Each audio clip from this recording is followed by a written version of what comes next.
Hi there, and let's get to it. Today we're looking at importing media. In the previous interface video, we saw that we navigate our computer using the list of scratch disks available to us in the left-hand corner of the library.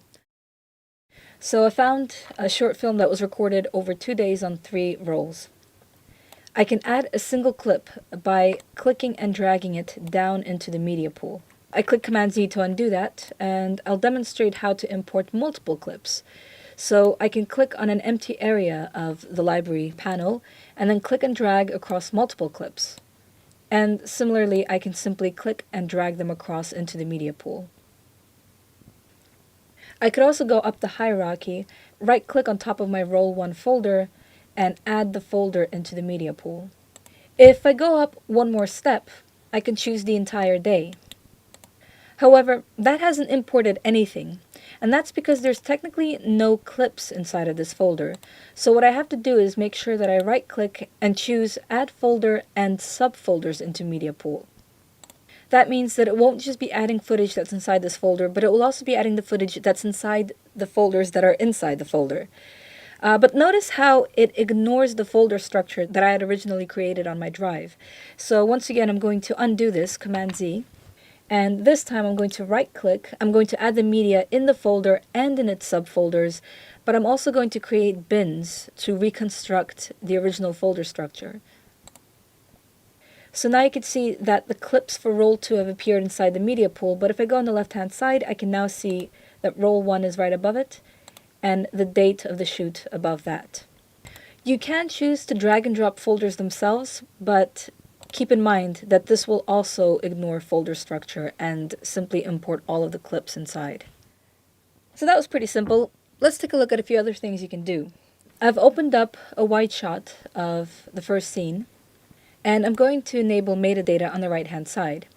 Now I can tell that this scene goes on for 1 minute 25 seconds, but let's say this scene actually went on a lot longer. Let's say this was like a 5-minute take, and there was something about the setup of the scene in which the majority of that footage is unusable to us. So let's say the crew had to set up the camera in a hard-to-reach position, and they pressed record, and then they all had to scatter and wait for the scene to play out in the distance, and then come back and turn the camera off. And out of those 5 minutes, there's only really about 20 seconds of usable footage.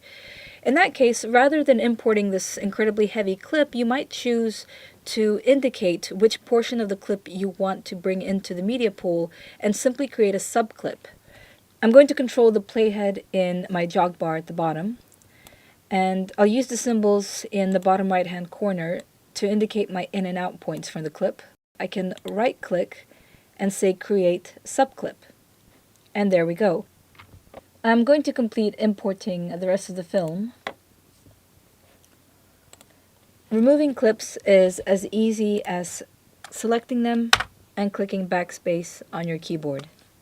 You can of course do this by clicking and dragging across multiple clips, or you can click and hold Control or Command on your keyboard and select non-contiguous clips.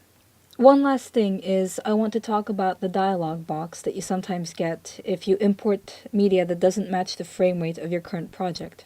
If I was to get rid of all my media and then say change my frame rate to a different frame rate incompatible to this project, when I try to import these materials, I'm going to see the following dialog box. The clips have a different frame rate from the current project settings, which is true because the clips are 24 and the project is 30. The frame rate is something you cannot change after you've created a project. So I now have this decision to make. I can either change my timeline to match my footage, which is a logical step because it means that my footage will play back in the correct time frame, or I could specify don't change to the timeline, which means that my footage will now be conformed to the different frame rate, and this footage that was captured as 24 FPS will play at 30. The only case in which I might select don't change is if I'm working on a documentary and I know that I'm going to be juggling lots of different frame rates. Thank you very much for listening, and I'll see you next time.